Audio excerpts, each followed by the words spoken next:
Hello everyone. In this video, we're going to be solving a trigonometric equation. If you like this video, please comment, like, and subscribe, and don't forget to hit the bell button for notifications. And let's get started. Now, this equation is a little different from the other ones for a couple of reasons. First of all, I haven't seen this problem being solved anywhere on the internet. If there's a video, please let me know down in the comments section because I haven't seen it. I kind of searched for it, like if anyone else has done this before. So it's probably the first. Second, this is a quintic. That's what makes it interesting, and we'll get to that later as well. Okay, cool. Let's get started. Now, I do have sine to the fifth power of x and cosine to the fifth power of x is equal to 1. So basically, you may just guess and check some solutions here. Obviously, sometimes that works, but that's not the goal here. We're going to dive right into this, and we're going to be doing a lot of algebra here. Okay. So first thing that I'm going to do here is, and I think this would probably go a long way in terms of solving trigonometric equations, is I'm going to use substitution. But before I get into that, I'm going to call something special.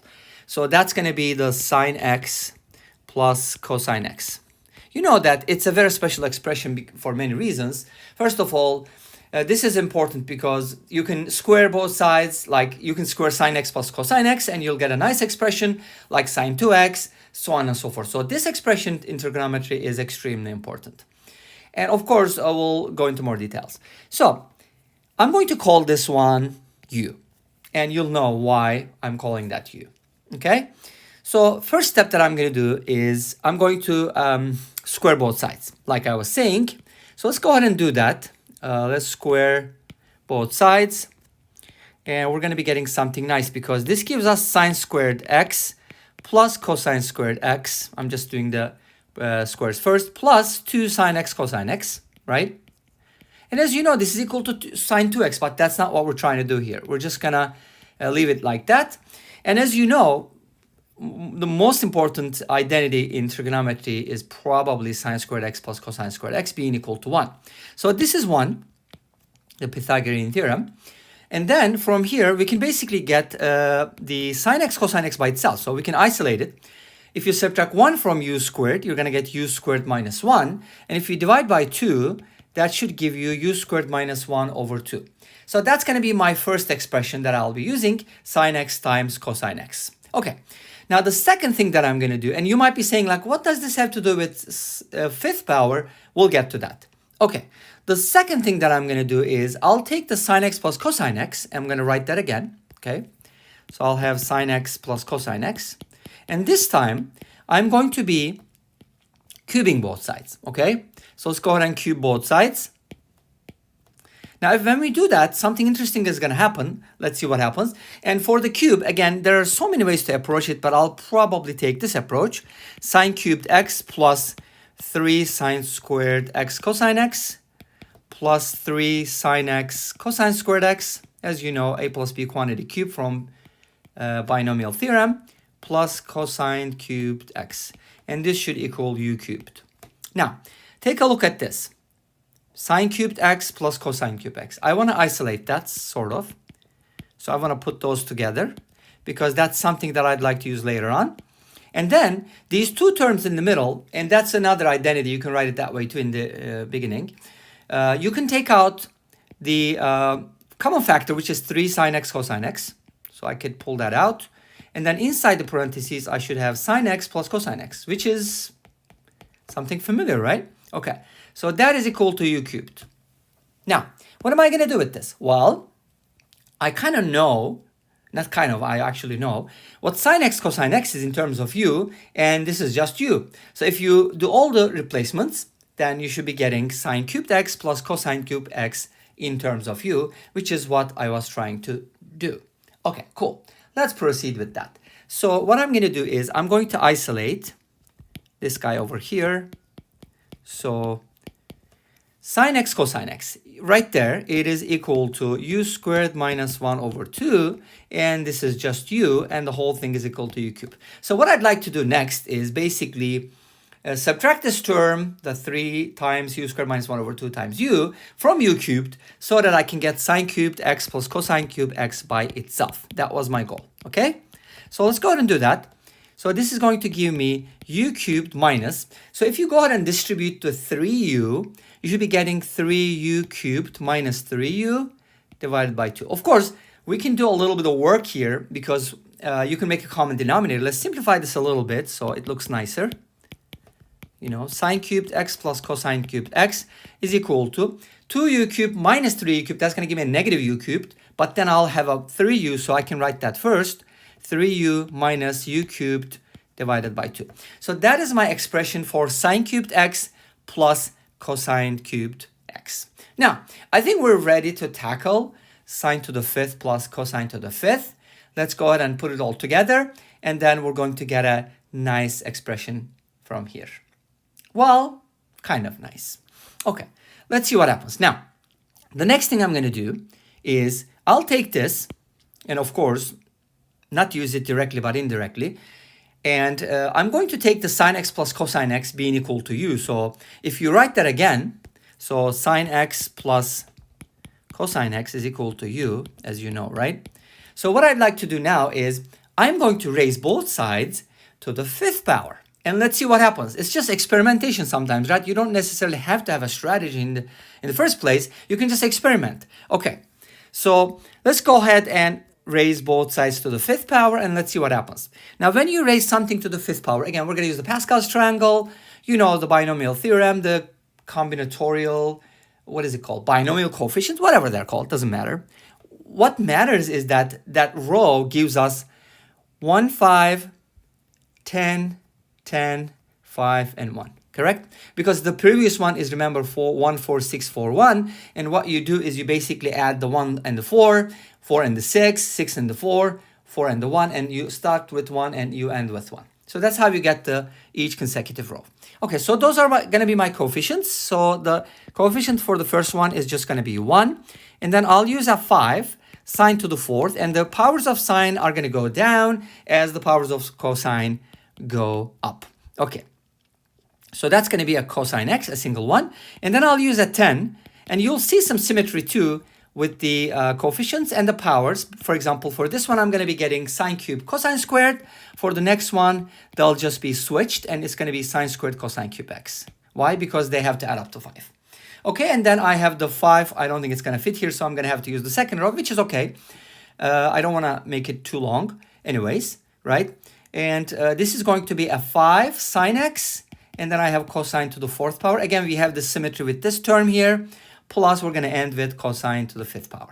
Now, what's really important here is that we're going to put these together in a meaningful form. And of course, this whole thing is equal to u to the 5th power, which we'll get to that later.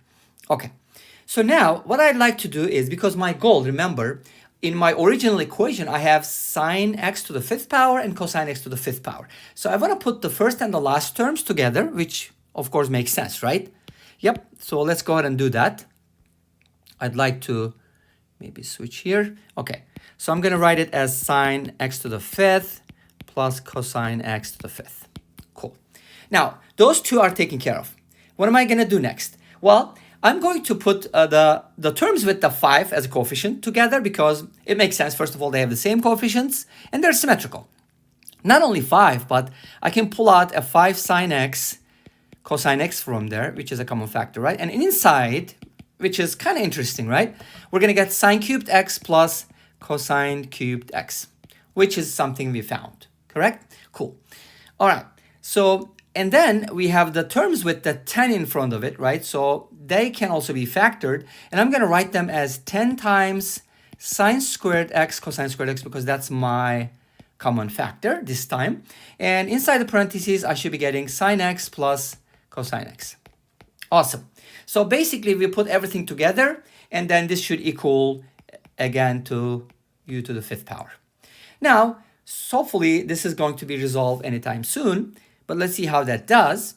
Well, first of all, I got the sum of 5th powers. I have the product sine x cosine x.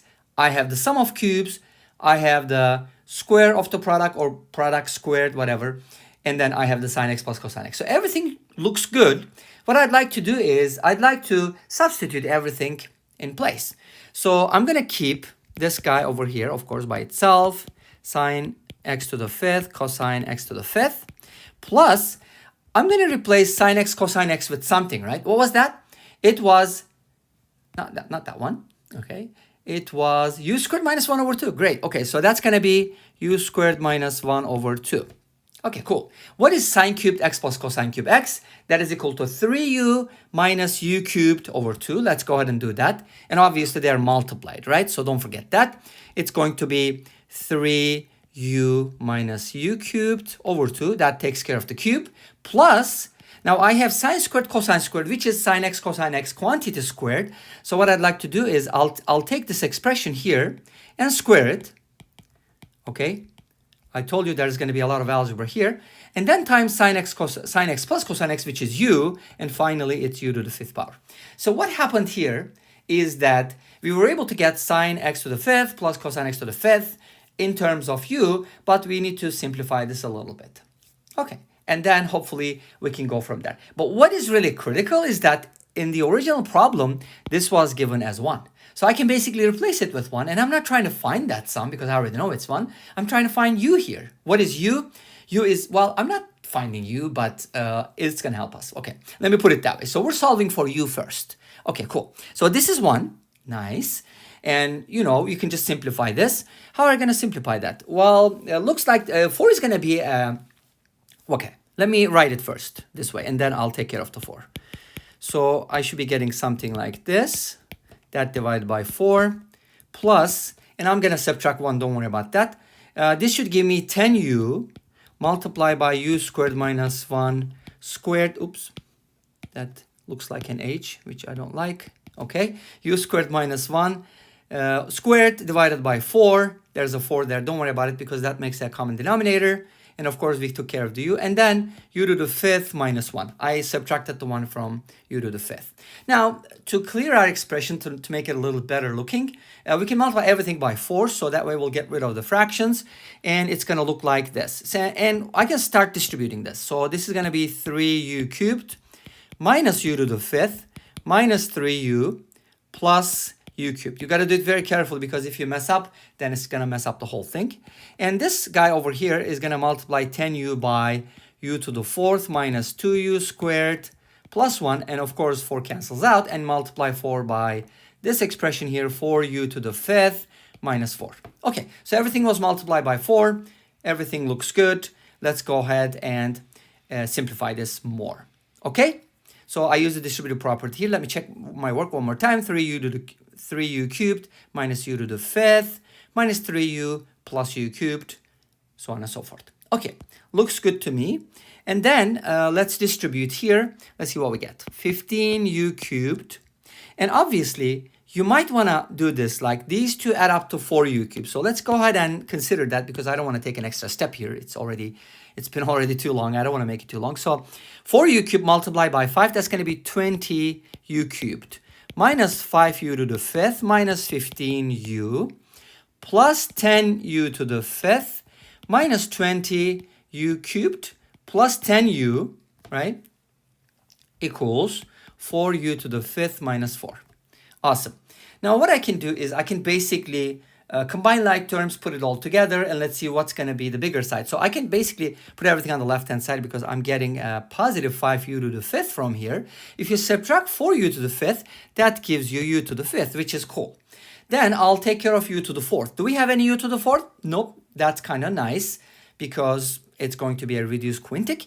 And then I'm going to be looking for u cubed, and 20u cubed and negative 20u cubed also cancels out. That's interesting. Do we have any u squared? Nope. That is also interesting. What about these two? Negative 15u plus 10u is going to give me negative 5u. Wow, that's pretty interesting. And then finally, I have my constant, positive 4, because I'm adding 4 to both sides. Awesome. Okay, that's my expression. It is a quintic. Now, I told you that this is an interesting problem because it has a quintic, but now we end up with a quintic equation, but it's very much reduced. Look at that. It's like a very special quintic. But that's not the only reason why it's special, is because you probably already noticed, maybe you haven't, but I use this idea in other videos as well. If you look at the sum of the coefficients, you'll notice that they add up to 0. Wow, that's interesting. If this is a polynomial like p of u, P of 1 is 0, which means u equals 1 is a solution, which means this is divisible by u minus 1. Okay, so what is the big deal about it? Well, it means that it's factorable. So let's go ahead and make it factorable like this. I can write it as u to the 5th minus u because you know that it's going to be divisible by u minus 1. When you take out the u, it's going to be u to the 4th minus 1, which is the difference of two squares, blah, blah, blah. And then minus 4u plus 4. Now, this also verifies that it's divisible by u minus 1 because if you do the math, you'll see what I'm talking about, okay? Yep, I talk too much. I know that. Okay, I always, talk too much. Okay, cool. Let's see. All right, so this is how I can factor this, and notice that u minus 1 divides both of these pieces, which means it's going to be a common factor, which we already verified.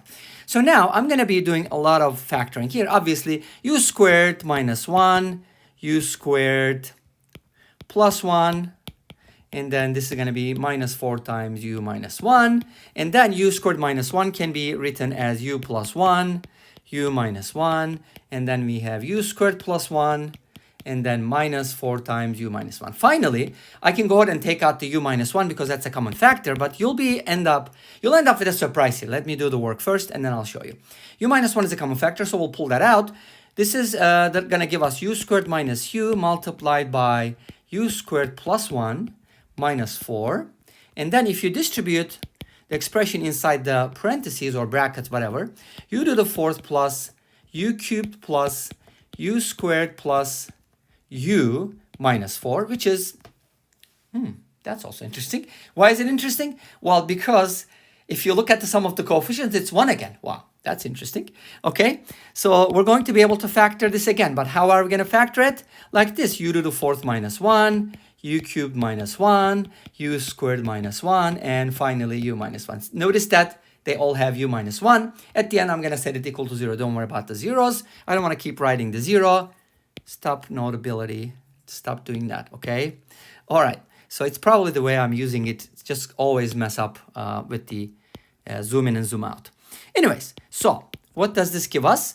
Well, notice that they all have u minus 1, so let's not keep this story too long. So u minus 1 will be taken out. When you take out u minus 1, remember this is going to have u squared minus 1 and u squared plus 1. So u squared plus 1 is going to stay there. Also, the u plus 1 is going to stay there. So this is going to be part of the equation. And then from the u cubed, I'm going to be getting u squared plus u plus 1, because that's how you get the difference of two cubes. U squared minus 1 divided by u minus 1 is going to give me u plus 1. Finally, I'm going to be getting a 1 here. Okay, now to keep a long story short again, I'm going to write this as u minus 1 squared, okay? And then the other expression is going to look like what? Okay, so this is going to give me u cubed plus u squared plus u plus 1. Then I have to add u squared plus u plus 1 to it, and then I have the u plus 2. Great, so I can probably just line them up and add like this. And the other factor is going to look like this. U cubed plus 2u squared plus 3u plus 4 is equal to 0. Finally, so you might be asking like, okay, we got a quintic, u equals 1 is a double solution, it's a double root. We took it out, now we have a cubic, what are we going to do? Okay, let me tell you something. Cubics are not that hard to solve. If you solve this cubic, you're going to get two complex solutions and one real solution. Are you wondering what that solution is? Well, first of all, let's do the following. Let's call this u1 equals 1 and u2 equals 1. Those are the first two solutions. Now, u3 is going to be from the cubic. So if you are wondering what u3 is going to look like, I'm going to give you what it is. And then because I need to talk about it. 1/3 of something. And I'm not simplifying this because it's fine that way, I guess. Divided by the cube root of, you're going to love this because this is a beautiful expression. And obviously, you know that the cubic equations can be solved. You know, there's a formula and there are ways to solve it. So, you know, that's kind of interesting, right? Okay, this is u3. You like that? Okay, what does it look like though? Well, this is what it looks like. Exactly u3. One of the solutions, the real solution of the cubic. Do you like that? Well, could it be the answer? No. I'm going to tell you no why. Because u3 is approximately negative 1.6506. Wow, he's a human calculator. No, I'm not a human calculator, but there are some calculators available. Anyways, so this is u3. And what is the problem with that? What is u? Wow, we lost track, right? What is u? Well, sin x plus cosine x is u, right? Can sin x plus cosine x equal this value? No, because the maximum u value is root 2. And this is, unfortunately, or the minimum is negative root 2. So this is less than the minimum value of this expression here. This is obviously less than negative root 2. So it's not valid. How do I know it's root 2? Well, you should probably know that if you have a sine x plus b cosine x, then the minimum expression, the minimum value is the square root of, or the maximum is square root of a squared plus b squared, and the minimum is the negative of that. So this root is not valid, which means we are left with one root only, and that is u equals 1, which means, to keep a long story short, sine x plus cosine x needs to be 1. Ooh, I forgot to say, we're looking for solutions on this interval, 0 to 2 pi. 2 pi is not included, okay? So we're only going to be interested in the one cycle. We're not going to repeat things. And if you look at this equation, how do you solve this equation? There are many ways to solve it. But if you think about it, sine x can be 1, cosine can be 0, or vice versa. Can you have like a 0 and negative 1? Yes. Now, this equation can also be solved. Now, what you can do is you can basically square both sides. You're going to be getting 1 plus 2. Okay, I could probably... 1 plus sine 2x is equal to 1. From here, we get sine 2x is equal to 0, right? And you know that on the unit circle, this is where sine is equal to 0, at 0, and pi. So you can basically, what you can do is you can say that, oh, okay, 2x is going to equal 0 plus n times pi, because all multiples of pi are just going to work. And if you divide both sides by 0, then you'll be getting x equals n times pi over 2. This is basically telling you that, okay, at every corner here, you're gonna have a solution. Why? If x is 0, cosine will be 1. Okay, if x is pi over 2, then sine will be 1 and cosine will be 0. At pi, you're gonna get, okay, oh, here's the problem, right? No, it doesn't work. Why? Because here's the problem. When you square both sides, not all solutions are going to work, right? So this is not going to give you all the solutions. So what you need to do is actually carefully look at this. You only have two solutions, and those are 0 and pi over 2. Those are the only solutions for x, because the others are popping up. They are extraneous solutions. Okay? I hope you enjoyed the video. Sorry about that. It was a little longer than expected, but I hope you enjoyed it. This was a really good problem that I was thinking about making a video on for a long time.